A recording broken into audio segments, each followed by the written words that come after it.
shoot de Raphaël Wilson qui est inscrit. Le premier panier à mi-distance ou à 3 points. En effet.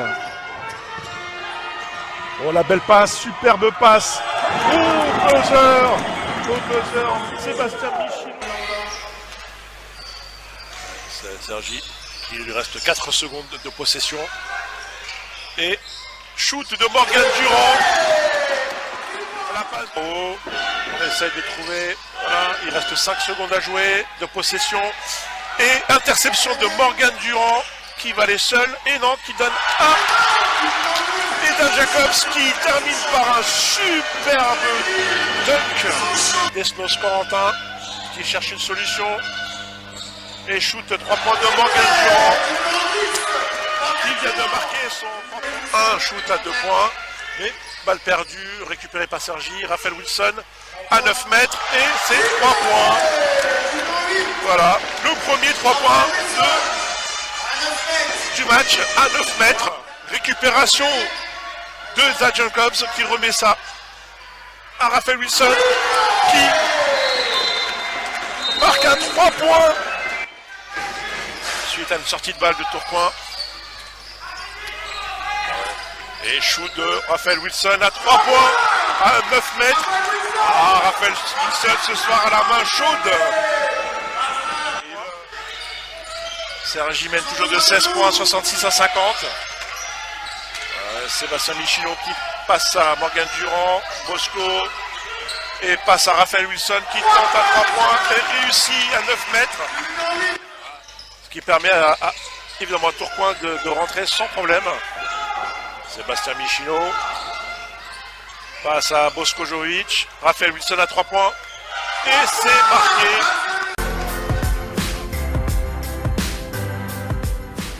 Bonjour Adeline, comment tu vas? Bonjour, ça va très bien, je te remercie. Tu es arrivé au club cette saison, donc dans le conseil d'administration.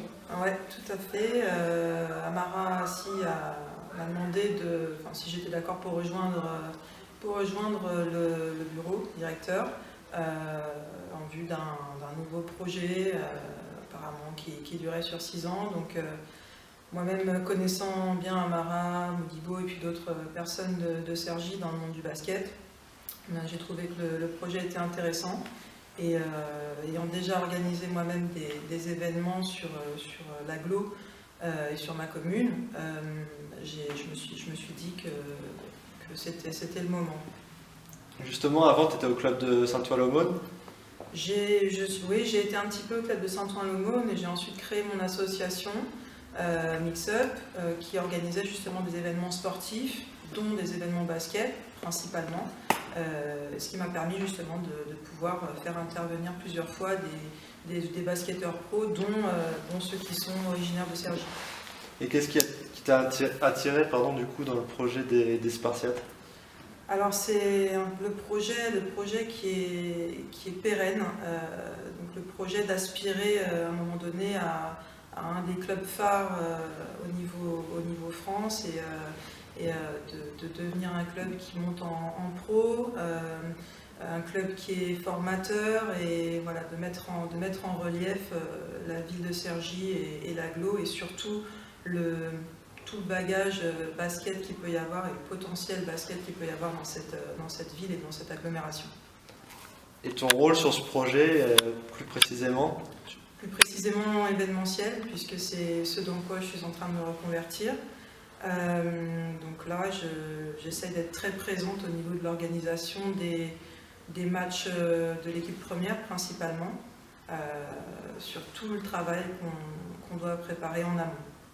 Et quelle est l'importance, selon toi, de la Nationale 2 justement dans le projet de développement du club? C'est l'équipe modèle pour tous les jeunes qui suivent, d'une part, et d'autre part, c'est celle qui, cette année, à partir de maintenant, peut commencer à envisager cette montée progressivement. Tu penses que l'événementiel peut apporter une dynamique au sein de une dynamique au niveau des joueurs, oui, parce qu'à partir du moment, qui dit événement dit monde, qui dit monde dit un engouement, visibilité, engouement, fête. Enfin voilà, il y a tout un un autour qui permet de donner une dynamique et aux joueurs qui sont sur le terrain et au club par rapport à son image et puis à tout ce qu'elle va refléter au niveau des jeunes du club. En plus, Cergy-Pontoise, c'est un territoire assez jeune, dynamique, avec 35 000 étudiants, donc on a tout pour faire de ce club un club phare du département. Club phare du département, je pense que ça, c'est déjà acquis. Haut la main, voilà, c'est déjà fait. Au niveau de la région, on a deux gros clubs qui sont le Valois et Nanterre, mais rien ne nous empêche justement de challenger et de se dire qu'on peut arriver à ce niveau-là et à un moment donné devenir même le club d'Île-de-France. Et quelles sont du coup toi tes ambitions à terme, tes ambitions personnelles dans ce club? Alors dans un premier temps, je me suis impliquée dans ce projet plus par passion et aussi parce que Amara me l'a demandé. Et donc c'était plus parce que je savais que j'allais être en confiance avec les personnes avec qui j'allais travailler sur ce projet. Sur un plan personnel, étant donné que je suis en train de me reconvertir professionnellement vers l'événementiel, si ça peut me servir de tremplin par la même occasion, c'est une très très belle opportunité. Donc tu es sur la partie événementielle, plutôt les soirs de match. Quelle est en gros la soirée type pour toi lors d'un soir de match?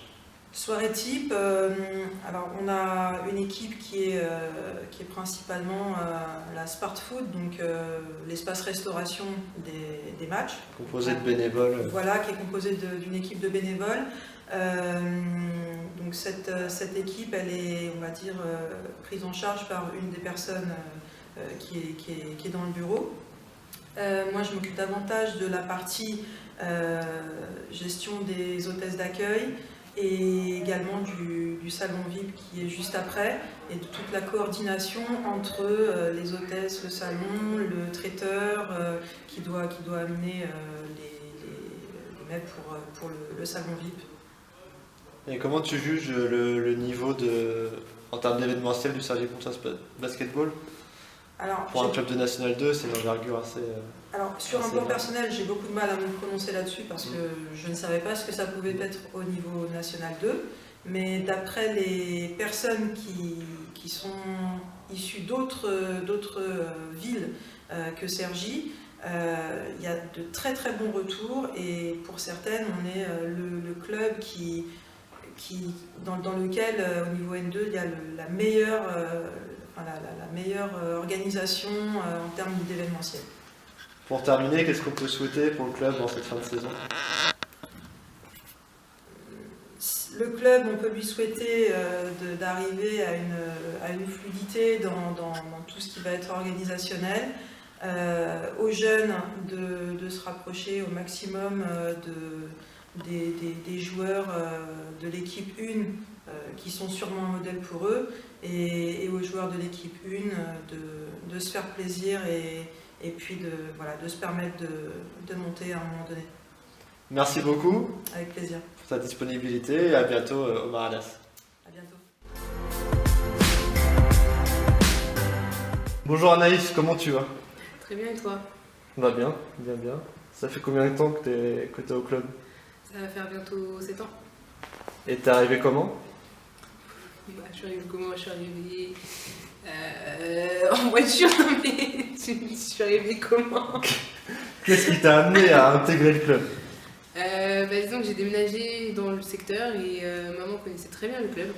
Et du coup, je suis revenue au club parce que maman était déjà au club avant et mamie aussi avant. Donc voilà. Donc t'as commencé en quelle catégorie? Alors à Cergy, j'ai commencé en 15. Le 15 filles. Le 15 filles. D'accord. Et après t'es devenu coach depuis, ça va faire 2 saisons? Ouais, ça fait 2 saisons que je suis coach. L'année dernière, j'ai coaché les U11 garçons avec Mathieu et aussi les U9 garçons avec Mathieu aussi. Et c'est venu comment du coup ton désir de devenir coach au club? J'aimais bien être avec les petits et j'ai aussi beaucoup apprécié de mettre mon savoir à leur disposition. Donc, Mathieu m'a dit de venir coacher et j'ai accepté. Donc tu es joueuse, coach, bénévole aussi. C'est ça. Qu'est-ce qui te pousse à t'investir autant dans le club? Qu'est-ce que tu recherches? Bah, c'est la passion du basket, clairement.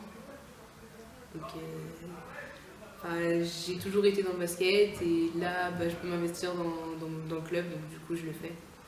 Et avec ton ancienneté, est-ce que tu te vois comme une ambassadrice des Spartiates? Peut-être pas une ambassadrice, mais c'est vrai que je connais assez de monde dans le club qui fait que je peux demander des renseignements à quiconque et faire passer des messages.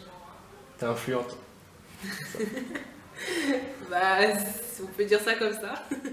Comment tu pourrais expliquer qu'on a pas encore beaucoup de coachs féminins? T'es presque une exception. Qu'est-ce qui pourrait amener à avoir plus de coachs, des coachs féminines? Déjà, il faudrait avoir de bonnes équipes féminines. Et après, savoir bien s'en occuper. Et je pense qu'on pourrait avoir plus de coachs féminins. Mais après, être coach, c'est pas facile non plus. Surtout que nous, les filles, c'est vrai que on fait passer en général les études avant. Alors qu'un garçon, on va lui dire viens, on va au basket, il va pas dire oh, mais j'ai mes devoirs à faire. Comment se passe ta saison avec Marcus avec l'Union Filles?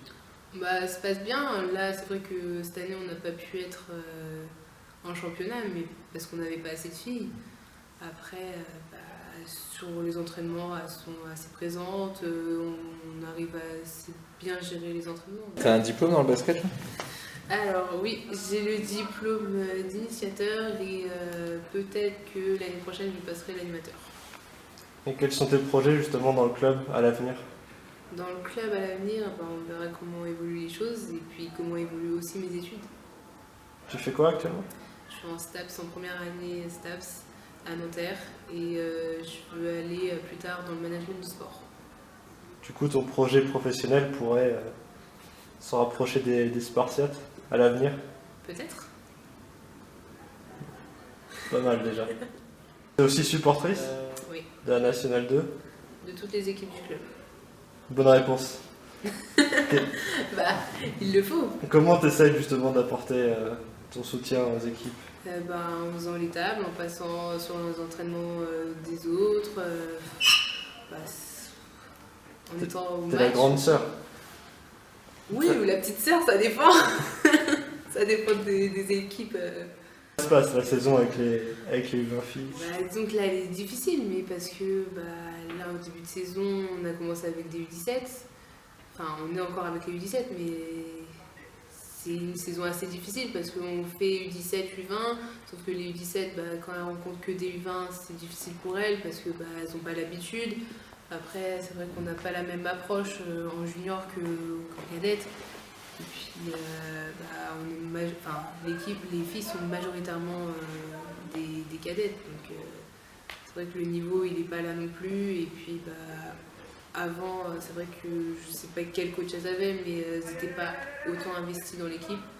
Et notamment au niveau des coachs. Donc, Mais le fait que tu sois en U20, que tu as un peu plus d'expérience qu'elle, est-ce que tu n'as pas un rôle à jouer du coup est-ce que tu te sens investi dans un autre rôle? Bien sûr, je me sens un peu comme une grande sœur et elles me le disent. Et puis dès qu'il y a un petit problème, c'est Anaïs, est-ce que tu sais comment on fait ça? Est-ce que tu sais si là en entraînement en plus, vu qu'on a Greg comme coach, il n'est pas tout le temps disponible. Donc c'est vrai que je suis un peu dans le rôle secondaire, on va dire. Et si elles ont le moindre problème, elles arrivent à me joindre. Et du coup, moi j'essaye d'avoir Greg au plus vite ou même de répondre sans avoir l'avis. Il y a un groupe qui se crée cette saison? Est-ce que tu penses que ça peut devenir une équipe qui va se développer à l'avenir? Bien sûr, je pense. Là, on a une bonne fusion. Même si on a 2-3 ans d'écart, on est dans une même ambiance qu'on n'avait pas forcément l'année dernière. Et même le coach, je pense qu'il le sent sur l'équipe. Eh bien écoute Anaïs, on va te souhaiter une bonne fin de saison. Merci. Merci pour ce que tu fais au club et on se dit à bientôt. Ok, ça marche. À bientôt.